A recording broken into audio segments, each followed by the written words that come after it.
Halo Ananda semua, pada pertemuan kali ini kita akan belajar mengenai nilai mutlak. Sama seperti ketika kita pertama kali mengenal seseorang, hal pertama yang harus kita ketahui itu adalah namanya siapa. Nah, begitu juga dengan si nilai mutlak ini. Hal pertama yang harus kita pahami itu adalah nilai mutlak ini sebenarnya apa? Apa definisi dari nilai mutlak? Nah, mari kita bahas definisi dari nilai mutlak. Nilai mutlak dari suatu bilangan real X adalah yang pertama, nilai mutlak X itu sama dengan X jika X besar sama 0. Artinya apa? Nilai mutlak dari suatu bilangan positif itu akan sama dengan dirinya sendiri. Ibu contohkan ya. Misalnya nilai mutlak dari 5. 5 ini merupakan bilangan positif. Dia besar sama dari 0. Nah, kalau dia sudah besar sama 0, itu nilainya adalah dirinya sendiri. Jadi nilai mutlak 5 adalah 5. Oke, contoh lagi. Nilai mutlak 7 itu 7. Nilai mutlak 22 itu 22. Oke, sampai sini paham ya? Nah, untuk kemungkinan yang kedua, nilai mutlak X itu akan sama dengan negatif X jika X kecil dari 0. Artinya, jika bilangan X ini merupakan bilangan negatif, maka hasilnya adalah kebalikan dari bilangan itu. Ibu contohkan ya. Misalnya negatif 5. Nah, negatif 5 ini kan kecil dari 0, maka nilainya, yang nilai mutlak negatif 5 itu adalah negatif dikali negatif 5. Negatif dikali negatif, positif. Jadi hasilnya 5. Lagi, negatif 8. Berarti hasilnya adalah negatif dikali yang di dalam sini, di dalam tanda mutlak ini, negatif 8. Negatif dikali negatif, positif. Berarti 8. Nah, dari definisi ini, kita ketahui bahwasanya nilai mutlak ini tidak pernah hasilnya itu negatif, akan selalu positif. Coba kita lihat, 5 itu hasilnya 5. Negatif 5, nanti hasil dari nilai mutlak ini adalah 5. 5 positif. Negatif 8, mutlaknya 8. Jadi, nilai mutlak dari suatu bilangan real X itu akan selalu bernilai positif dengan syarat ini, 2 syarat ini. Oke, selanjutnya itu kita harus paham dulu sifat-sifat dari si nilai mutlak ini. Nah, ada 7 sifat dari nilai mutlak yang harus Ananda pahami. Yang pertama yaitu nilai mutlak dari negatif X itu sama dengan nilai mutlak X. Seperti yang kita contohkan tadi. Nilai mutlak dari 5 itu hasilnya 5. Nilai mutlak dari negatif 5 itu juga 5. Jadi, kita contohkan yang lain deh. Negatif 2 misalnya. Itu hasilnya adalah negatif dikali negatif 2. Dari mana negatif ini? Dari si definisi. Karena negatif 2 ini kecil dari 0, maka nilai dari mutlaknya itu negatif dikali bilangan itu. Jadi negatif dikali bilangan yang di dalam sini. Negatif dikali negatif 2. Itu hasilnya adalah 2. Selanjutnya itu negatif 2. Negatif 2, nilai mutlaknya hasilnya 2. Jadi, nilai mutlak negatif 2 dan nilai mutlak 2 itu sama-sama 2. Jadi, itu sih sifat nilai mutlak yang pertama. Jadi, mau dia tuh negatif X dan X, itu hasilnya akan sama jika yang kita cari itu adalah nilai mutlaknya.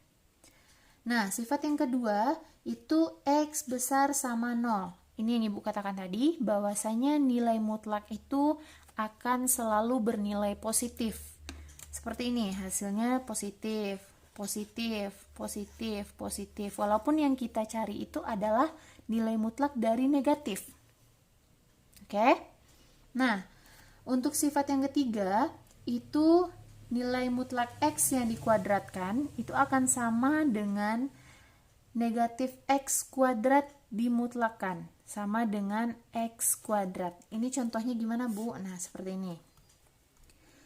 Misalnya jangan 2 terus, 3 deh. 3 kuadrat. Ini sama nggak ya dengan negatif 3 dikuadratkan sama dengan 3 kuadrat. Oke, kita cari. Negatif 3 mutlak dari 3. Nah, mutlak dari 3, lihat lagi. 3 itu besar sama 0. Kalau besar sama 0, berarti nilai mutlaknya itu adalah dirinya sendiri. Berarti nilai mutlak 3 itu 3. Ya, sampai sini paham? Nah, dia minta yang kuadrat, jadi kita kuadratkan 3-nya. Selanjutnya, negatif 3 dikuadratkan terlebih dahulu. Negatif 3 dikali negatif 3, 9. Nah, nilai mutlak dari 9. Karena kita harus selesaikan yang di dalam dulu ya. Nah, selanjutnya 3 kuadrat. 3 kuadrat itu 9. Coba kita cari. 3 kuadrat, 9. Nilai mutlak dari 9, ingat lagi definisinya. Kalau dia bernilai positif, 9 ini positif ya, maka nilai mutlaknya itu dirinya sendiri. Berarti nilai mutlak 9, 9. Ini juga 9. Sama, ini sama-sama 9. Itu dia sifat yang ketiga. Nah, selanjutnya sifat yang keempat. Nilai mutlak dari X kali Y itu sama dengan nilai mutlak X dikali nilai mutlak Y. Nah, maksudnya apa? Kita contohkan. Misalnya nilai mutlak dari 2 dikali 3. Itu sama nggak ya dengan nilai mutlak 2 dikali nilai mutlak 3? Coba kita cari. Selesaikan dulu yang di dalam. 2 dikali 3, 6. Berarti yang kita cari adalah nilai mutlak dari 6. Nah, selanjutnya nilai mutlak 2 itu 2. Nilai mutlak 3, 3. Dari mana dapatnya? Lihat lagi definisi yang pertama. Nah, selanjutnya kita cari, tinggal menyelesaikan nilai mutlak dari 6 itu 6. Karena 6 merupakan bilangan positif. Dan kalau dia bilangan positif, nilai mutlaknya adalah dirinya sendiri. Lalu yang di ruas kanan diselesaikan 2 dikali 3. 2 dikali 3 itu 6. Jadi dia sama. Itu sifat yang keempat. Nah, kita sambung sifat yang kelima. Nah, ke sini ya. Oke. Sifat yang kelima ini, nih contohnya. Misalnya 6/3 deh. Itu sama nggak dengan nilai mutlak 6 per nilai mutlak 3? Dimana 3 ini tidak sama dengan 0. Ini sebagai prasyarat saja. Tidak perlu dipusingkan betul yang 3 besar dari 0. Nah, kita selesaikan satu-satu. Yang ini nilai mutlak dari 6/3. Kita selesaikan yang di dalam dulu. 6/3 itu sama dengan 2. 6 dibagi 3 itu 2. Lalu ini nilai mutlak dari 6 itu dirinya sendiri karena 6 merupakan bilangan positif. Kemudian nilai mutlak dari 3 itu dirinya sendiri juga karena 3 merupakan bilangan positif. Nah, kita selesaikan lagi. Nilai mutlak dari 2 juga merupakan bilangan positif. Jadi nilainya dirinya sendiri. Lalu 6/3. Itu 6 bagi 3, 2. Itu dia sifat yang kelima. Oke, kita sambung sifat yang keenam. Wah, kayaknya nggak cukup ya. Kita tambah kertasnya. Nah, ini sifat yang keenam dan yang ketujuh. Tinggal 2 sifat lagi.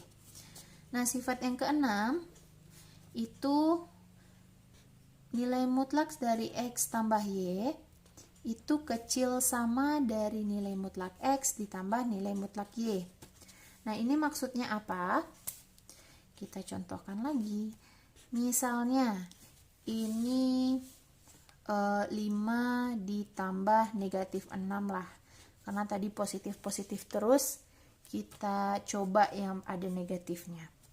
5 ditambah negatif 6, nilai mutlaknya itu sama, apakah benar dia kecil sama dari 5 ditambah negatif 6? Nah, kita coba uji. 5 ditambah negatif 6 itu berapa?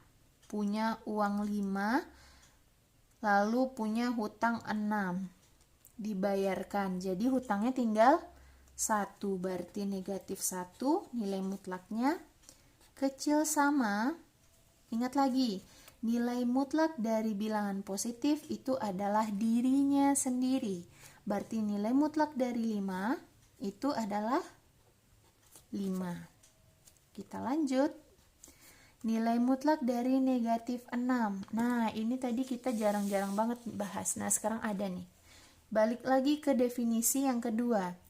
Jika dia merupakan bilangan negatif, maka hasil dari nilai mutlaknya itu adalah negatif X atau kebalikan dari bilangannya.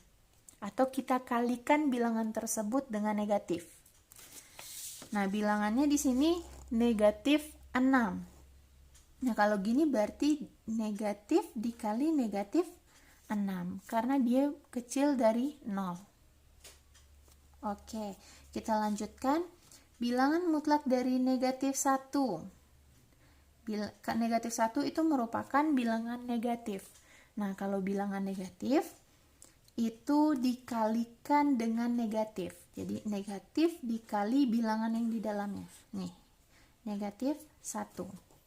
Oke. Lalu yang di ruas kanan 5. Ini negatif dikali negatif positif. Jadi 6. Oke. Negatif dikali negatif positif lagi. Jadi ini 1 kecil sama 5 ditambah 6 11. Nah, ini dia.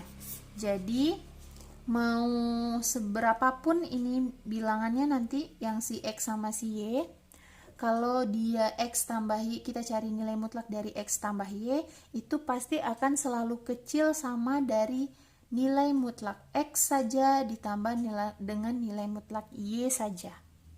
Oke, itu sifat yang ke-6. Selanjutnya sifat yang ke-7. Nah, sifat yang ke-7 ini kebalikannya. Kalau tadi penjumlahan, sekarang pengurangan. Nilai mutlak dari X, jika kita kurangi dengan nilai mutlak Y, itu akan kecil sama X dikurangi nilai mutlaknya. Nah, ini contohnya ya.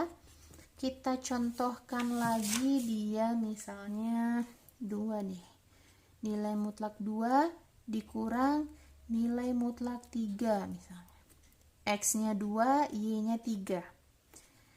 Itu dia akan kecil sama dari 2 dikurang 3. Karena X-nya tadi Ibu misalkan 2, Y-nya Ibu misalkan 3. Ananda boleh misalkan berapa saja.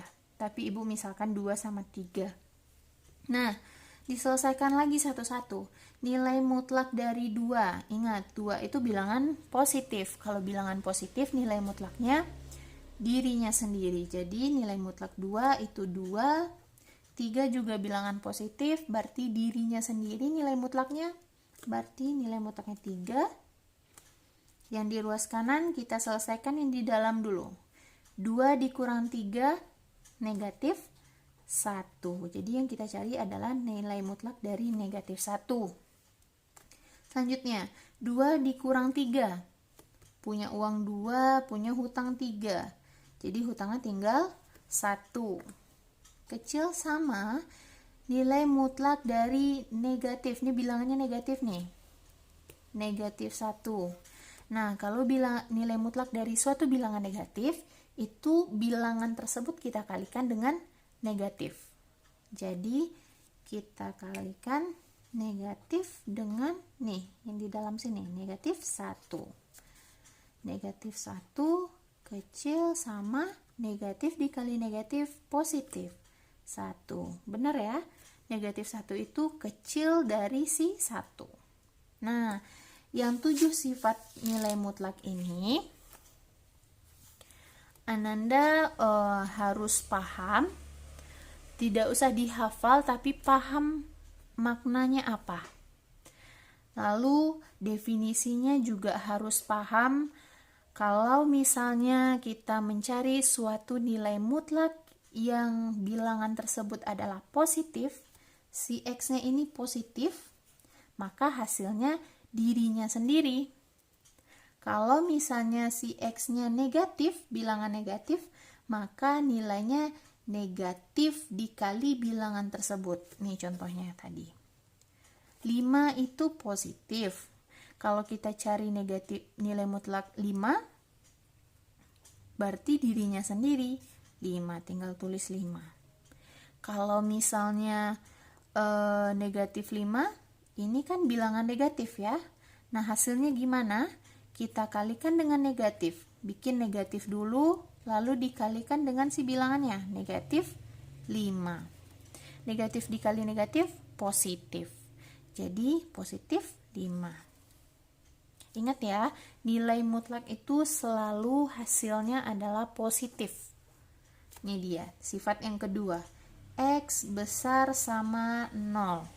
Jadi nilainya itu pasti 0, 1, 2, 3, 4, 5, dan seterusnya. Tidak pernah negatif. Oke. Nah, segitu dulu pelajaran kita pada hari ini. Ibu harapkan Ananda paham mengenai definisi dari nilai mutlak dan sifat-sifat nilai mutlak. Kalau ada yang ingin ditanyakan, silakan di komen atau di komentarnya di Google Classroom atau di YouTube juga boleh, atau di WhatsApp group. Sekian dulu. Assalamualaikum warahmatullahi wabarakatuh.